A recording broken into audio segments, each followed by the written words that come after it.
that's when you realize that shit. That's when you realized. Bet.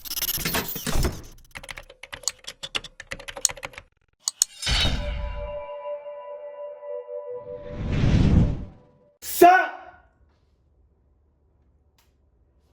Let's go. Today's story is a claustrophobic nightmare. But before we get into that story, if you're a fan of the strange, dark, and mysterious delivered in story format, then you've come to the right place because that's all we do and we upload once a week. So if that's of interest to you, please offer to go skydiving with the like button, but be sure to replace their parachute with a trash bag. Also, please subscribe to our channel and turn on all notifications so you don't miss any of our weekly uploads. Okay, let's get into today's story. Hey! Oh, your dice roll. Dice roll. Sheesh!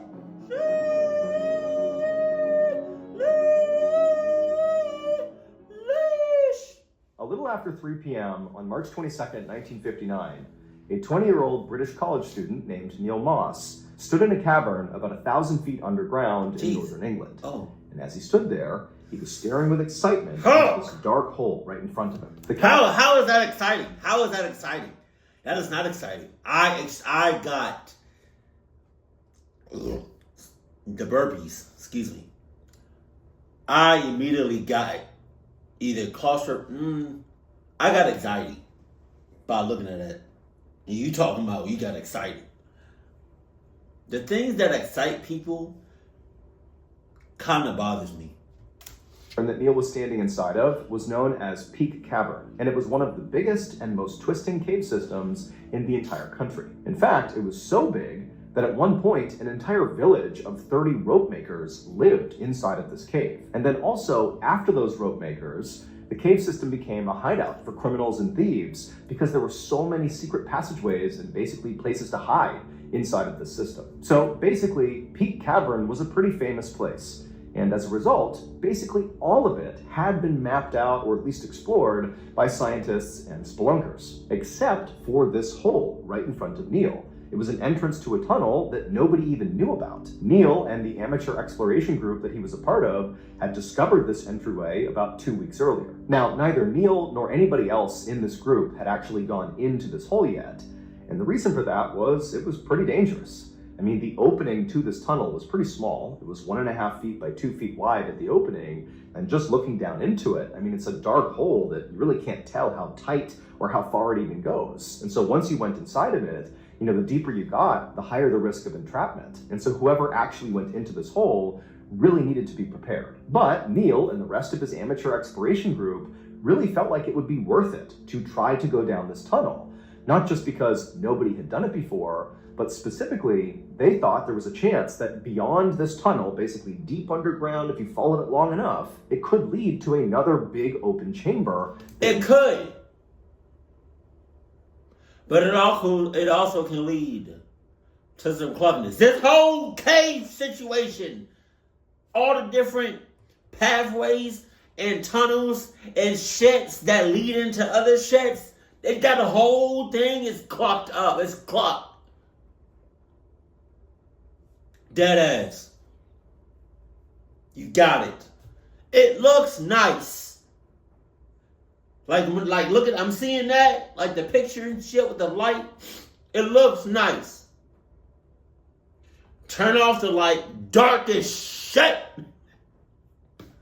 Nobody had found before. And those types of big open chambers, whoever finds them gets it named after them. And so Neil and his group were thinking, you know, hey, if we find this big chamber, you know, it'll be named after us. We'll be famous, at least in, you know, spelunking circles. But they also understood that there might be nothing at the other end of this tunnel. It could just be a dead end. But the only way to know for sure would be if one of the members of this group went into the hole. Now, in addition to a fear of being trapped in the hole, there were other big issues with blindly crawling into a tunnel no one's been in before. Like, for example, there could be a sudden drop-off or running water or some other hazard that whoever went into the hole wouldn't know about until they were facing it. And so naturally, everybody in this group was excited about the hole, but also a little apprehensive about being the guinea pig to actually go into the hole. And so after the group had kind of stood around the hole for a minute, kind of talking. Why not throw like a rock or something down that hole? Why you gotta test it out with an actual person? Throw something down there, just so hear what's going on down there. If you throw like a rock down there, and like five minutes later you hear like a psh, like a splash, like a water splash. All right, cool, it's water down there. If you throw something else down there, and you hear like an ouch, well, there you go. Or you can throw something down there and not hear nothing at all. That's kind of terrifying, to be honest with you. Who was going to do it. Neil had finally courageously volunteered to be the guinea pig. He would go down. And in many ways, Neil was kind of like the perfect candidate for this job. He was smart, he was strong, and most importantly, he was thin, which meant he could navigate a really tight space. The only drawback to Neil was he was pretty tall. He was over 6 feet. And generally speaking, the best cavers in the world are very short and thin because it allows them to get into the smallest, tightest spaces underground. And so Neil, who was standing over the hole, began to mentally prepare himself for what he was about to do. He pulled out his flashlight and he shined it straight down into this hole, which again is a pretty narrow hole, and it basically went straight down. And as he was shining it, he saw about 12 feet down, the hole kind of turned and you couldn't see what was beyond it. And so Neil knew the only part of this trip he would know about is that first 12 feet. Once he made that turn, everything beyond that was totally unknown. Literally no one in the world knew what was beyond it. But Neil was about to find out. The cave explorers anchored this 75-foot-long wire ladder that was all rolled up to this rock that was inside the cavern, right near the opening to this hole. Once that was in place, they spooled out the ladder and kind of dumped it down into the hole. And so it fell 12 feet down and landed right where this tunnel turned and sort of went into oblivion, where nobody knows what happened after that. And so Neil, his job was going to be to go into this hole feet first, go down 12 feet, and then with his feet, as he kind of blindly crawled backwards feet first into the tunnel, he'd be kicking with his feet this ladder, extending it farther and farther into this tunnel. The idea was this ladder was his way back out again. So he's basically on top of the ladder, making his way, and at any point he can just grab the ladder and climb back out again. And so once the ladder was in place and all the cave explorers were kind of waiting for Neil, Neil walked up to the edge of the hole, he took a deep breath, and then he swung one leg into the hole, placed it on one of the rungs of the ladder, put his other leg on the ladder as well, and kind of tested it to make sure the rock that was anchoring the ladder could hold his weight. Once he was sure it could, he said goodbye to the explorers and then began his descent, feet first. My dumb ass, right before he went down, I would have been like, see you later. Fuck ass. Down into the hole. As Neil slowly and carefully climbed down this ladder during this first 12-foot section, he felt the walls of this hole closing in on him. When he was close to the bottom of this first section, the walls were literally flush with his shoulders and back. This is a really tight space. And so finally he got to the very bottom of this 12-foot section, and he was about to step onto what he thought was another rung, because he can't actually see where he's going. He's just using his feet to feel. And he stepped down and he felt something hard. It was the ground. So he had reached the bottom of the 12-foot section. He kind of tested the ground with his foot, seeing if it would support his weight. And after feeling confident, he stepped off the ladder and just stood at the bottom of the hole. At this point, Neil used his feet to kick the ladder that was still coiled up at the bottom of the hole into the next turn, into the next section of the tunnel that he'd be going down.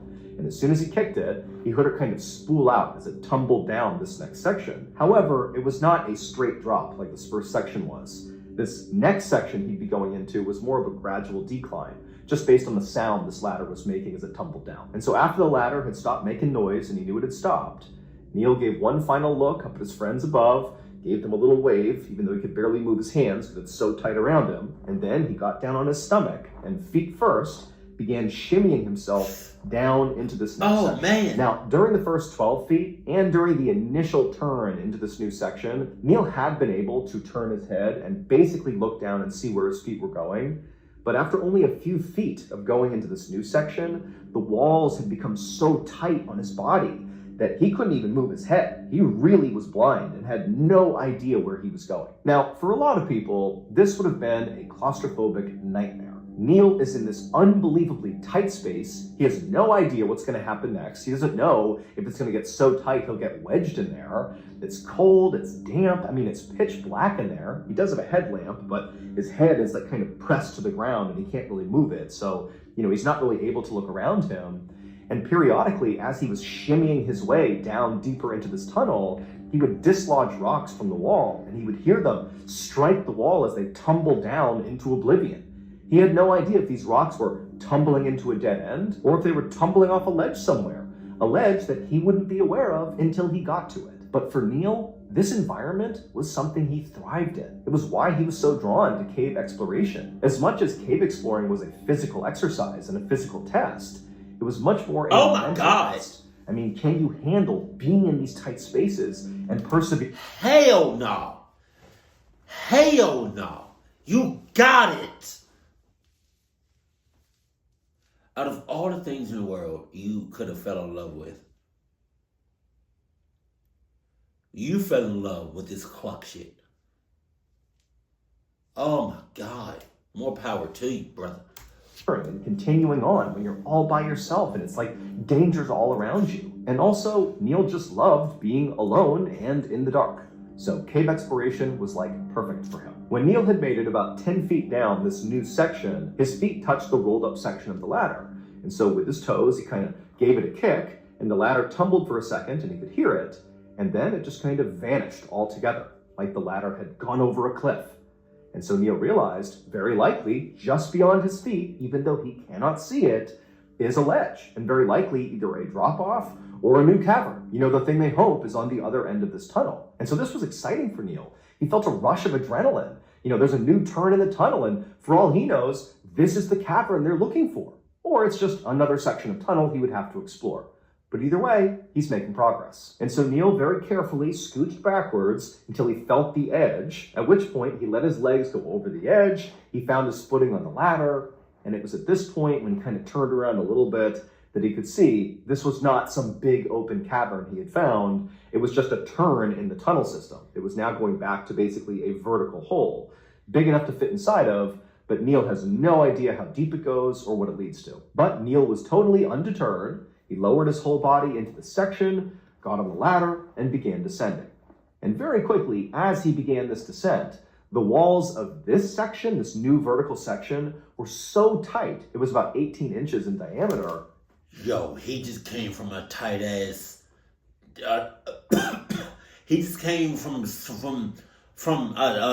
It was already tight. Where he is, or where he is, or where he was already tight. He could barely move his head.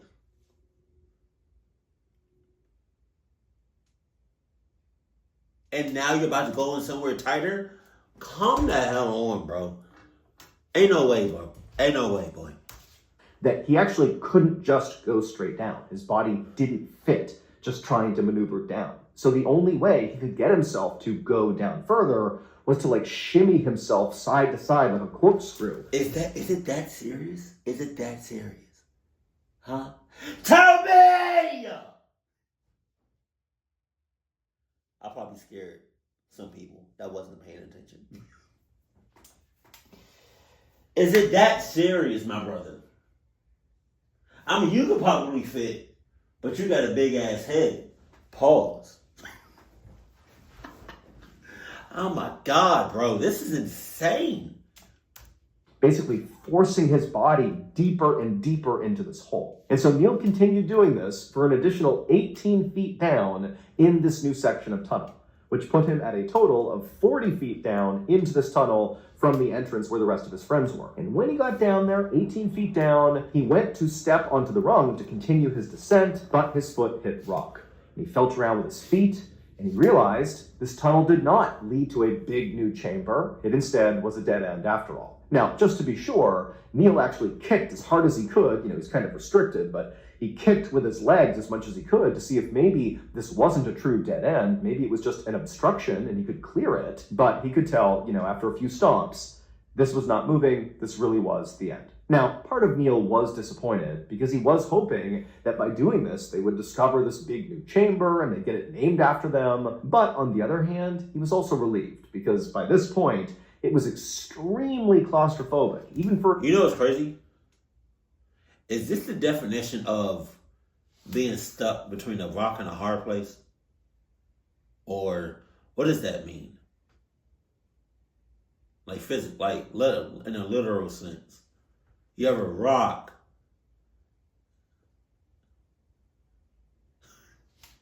Guy who thrived in this environment. You know, by the bottom of this 40-foot section, he is completely wedged in place. And so Neil decided it was time to head back to the surface.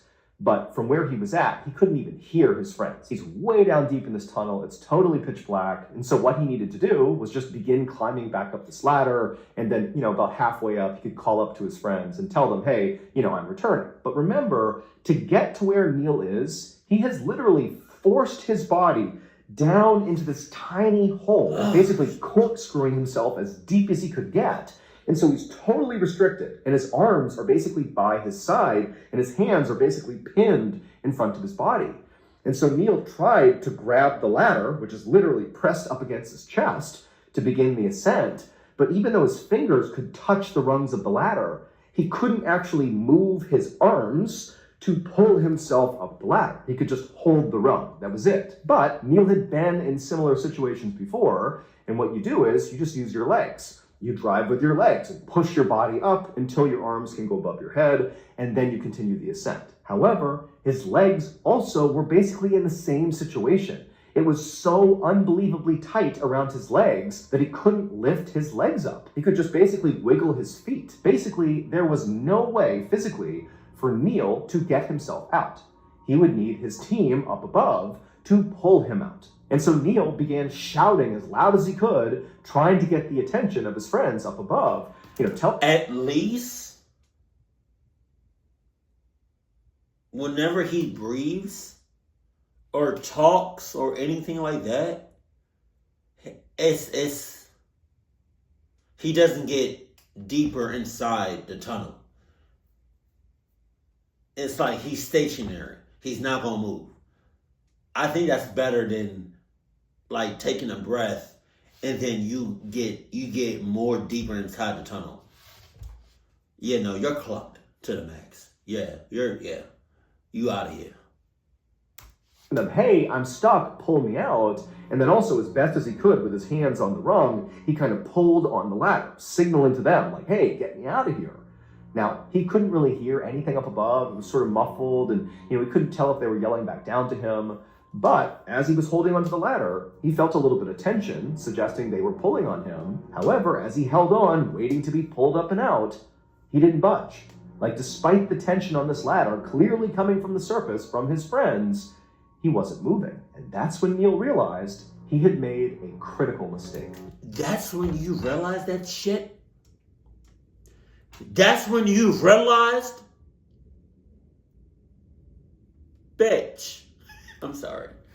When he had reached the bottom of this tunnel, when he realized it was a dead end, he had stomped with his feet to confirm it really was a dead end. And when he had done that, he had inadvertently kicked the rungs of this ladder into a crevice, and then rocks, which he had heard kind of falling when he was kicking, landed on top of it, basically pinning the ladder in place. Basically, this ladder was now anchored inside the cave, which meant no matter how hard his friends on the surface pulled, they would not be able to pull the ladder up, which meant they couldn't pull Neil up. And Neil, once he realized this was the issue, he tried to move his feet to clear the rocks off the bottom of the ladder, but he couldn't. It was too tight around him. And so Neil was totally stuck. No shit. Oh no. What the hell? The members of Neil's exploration group pretty much immediately realized this was a crisis. Because not only was Neil stuck in this cave, but in these tight little tunnels underground, there's limited oxygen. So it's not just a matter of, we'll figure it out and get Neil out somehow. It's like, no, you have a limited amount of time before Neil runs out of oxygen down there. Even if you come up with a solution, it might be too late. And so immediately, members of the exploration group left Peak Cavern to go get help. And before long, over 200 people had flooded the cavern, including a mountain rescue unit and a coal mining extraction team and a whole bunch of civilians who were all there to try to figure out how to get Neil out. Now, at first, Neil was very optimistic about his recovery. He could hear clearly all the commotion 40 feet above him. He couldn't fully discern what was going on there, but he could clearly tell a major rescue operation was afoot. And so as ropes were cast down and ladders were cast down to try to get him out, and they continued to fail, and as the air he was breathing began to thin out and it was getting harder to breathe, Neil's reaction was to kind of be positive.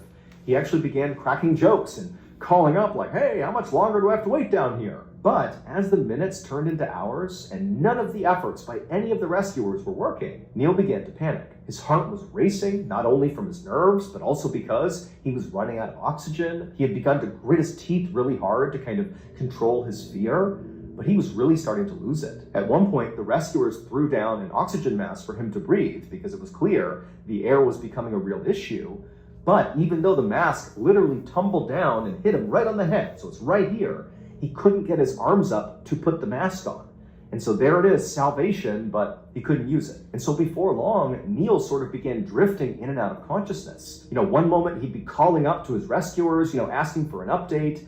The next, they'd call down to him and get no response. Clearly, this situation was becoming dire. Now, to this point, the way the rescue had gone was the rescuers were basically throwing equipment into the hole, be it ladders or ropes or oxygen masks, for Neil to grab onto or put on him, and they were hoping that basically Neil could get himself out of the hole. Because the great fear was, if we send a rescuer, or rescuers plural, into this hole to get him, they could get stuck, and now we have an even bigger problem. But when Neil began losing consciousness, when they couldn't get him to call back to them, they knew they were genuinely running out of time. And so they began pumping oxygen into the hole to hopefully buy some extra time. And then they decided, we gotta send someone into the hole. Someone has to go in there, get Neil, and pull him out. And so one by one, these courageous rescuers went down into the hole, and 8 times they tried, and 8 times they failed. Damn. All 8 either got stuck along the way, or they passed out along the way. 3 people actually reached Neil, and actually touched Neil. But there was no way to grab him and pull him out. And so Neil, who was conscious for a lot of this, he's hearing and literally in some cases seeing rescue. It's right there, it's right in front of him.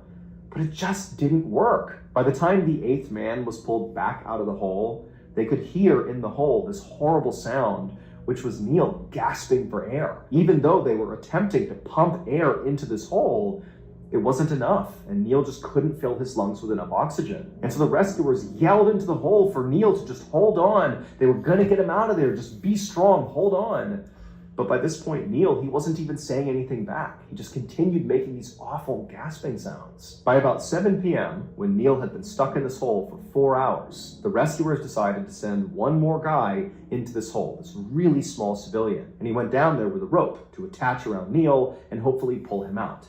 And this little civilian managed to get all the way down, all the way to Neil. And when he found Neil, Neil was unconscious, but alive. And the rescuer put the rope around Neil's shoulders and then signaled to the surface to begin pulling. And so from the surface, they pulled on this rope, and slowly but surely, Neil began to be pulled out of the hole. Okay. And he moved about 18 inches, being monitored by the civilian who was down there. Come on. However, because they were pulling so hard on this rope to get Neil to move, the pressure from that rope was big.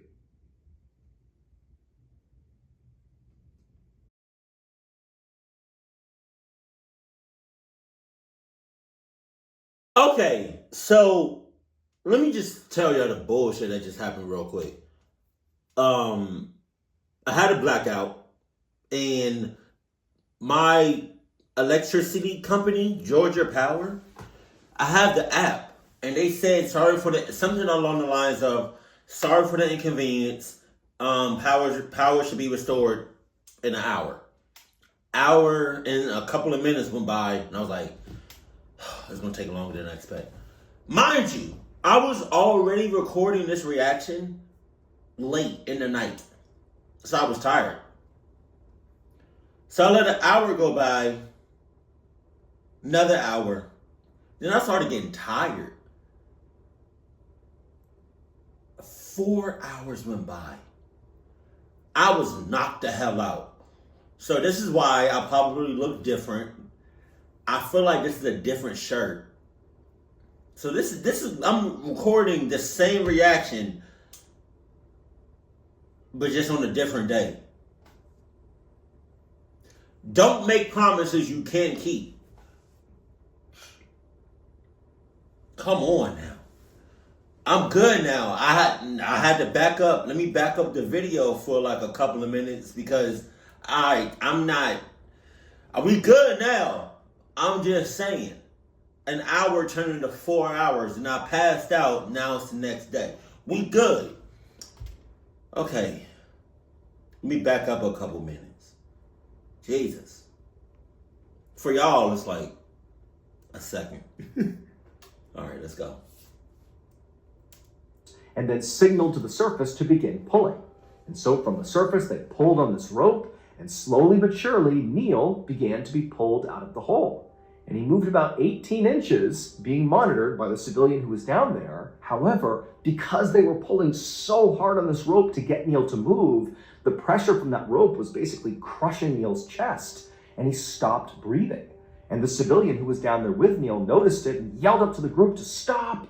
And they had to take the rope off because, yeah, they might be able to pull him out this way, but they would kill him. He would suffocate. Damn. And so once the civilian rescuer came out of the hole, he told the group, like, look, Neil's body is simply too big to be yanked out of the hole safely. He needs to be conscious and able to contort and twist his body, basically undoing what Neil did to get down there in order to get out again. Like, we need his participation, and he's unconscious, so we can't do that. And so at this point, the rescuers were totally desperate. You know, they know Neil is still alive. They can hear some of his ragged breathing coming out of the hole, but they knew they had to do something drastic right now or Neil was gonna die. And so they came up with this plan for this even smaller rescuer, this woman, to go down into the hole, get to Neil, and break his collarbone to try to shrink his body to be able to pull him out. And so this woman, she goes down there and she reaches Neil, but she failed to break his collarbone.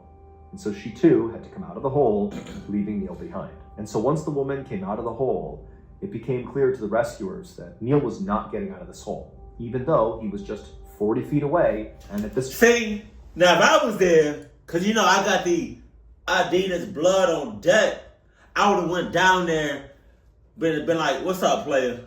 How you doing? Let me just go ahead and just push these rocks out the way. Come on, player. You going home to your family today. But I wasn't alive back then, so. moment, still very much alive. They could hear his ragged breathing, but there was just nothing anybody could do. And so one of the rescuers called Neil's father and told him, you need to come out to Peak Cavern. Not long after that, Neil's father, Eric Moss, arrived at Peak Cavern. Now, he knew going into this that his son was stuck. That's why he got the phone call to come out here. But he did not understand just how dire the situation really was. But as soon as he got to Peak Cavern and saw all these vehicles outside and the hundreds of rescuers coming in and out of the cave with these sad, dark expressions on their faces, Eric knew this was really bad. And so Eric made his way into Peak Cavern, and for hours he just hoped and prayed that whatever was happening would be enough to get his son out. And for hours, Eric just stood there in Peak Cavern, hoping to see his son emerge from the hole, hoping to come up and say everything is okay, but he didn't. And things only got worse. It eventually began to rain. And unfortunately, Peak Cavern, and specifically the hole that Neil was stuck inside of, flood when it rained. Damn! And so as rainwater is pouring into this cavern and Neil is still alive but stuck in this hole, they had to make the heart-wrenching decision in front of Neil's father to abandon the operation. Y'all couldn't make like a little makeshift shits so the rain that's coming down doesn't go in the hole and it just goes around the hole?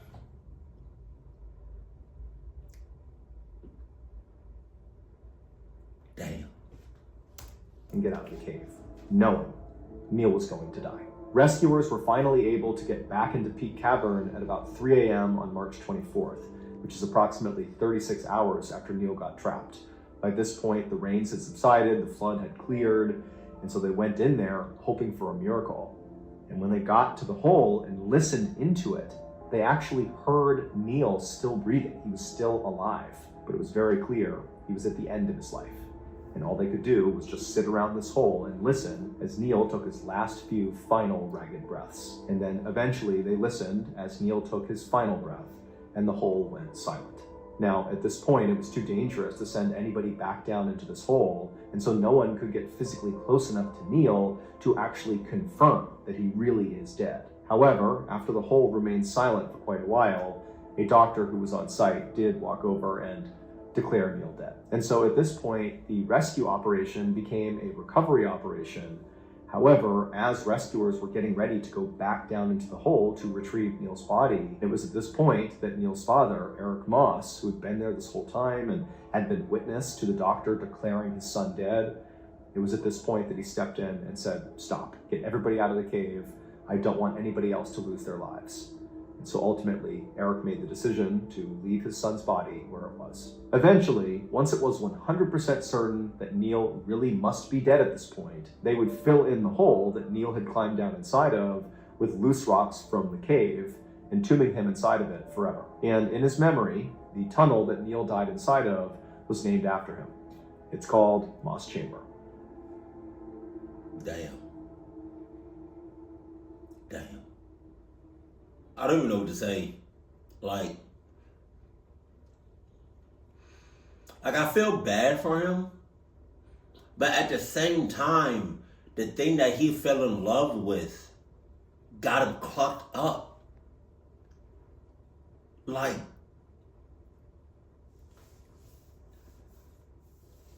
god damn, man.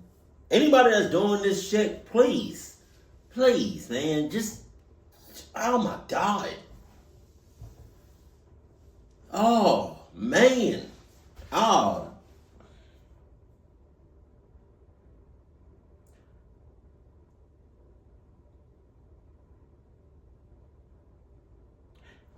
Is it wrong for me to say it was stupid for him to do that?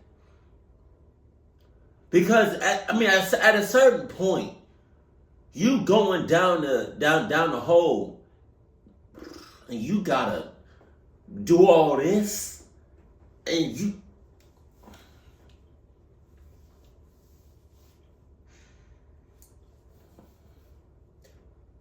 I'm sorry that it happened to you, and you went out like this. But then I'm not sorry because it was. All right, look. All I'm saying, all right, what I can say is you went out doing what you love to do. That's it. That's all I can say. But damn, man, Jesus. Keep it cool, keep it classy, and I love you. Stay happy. My family.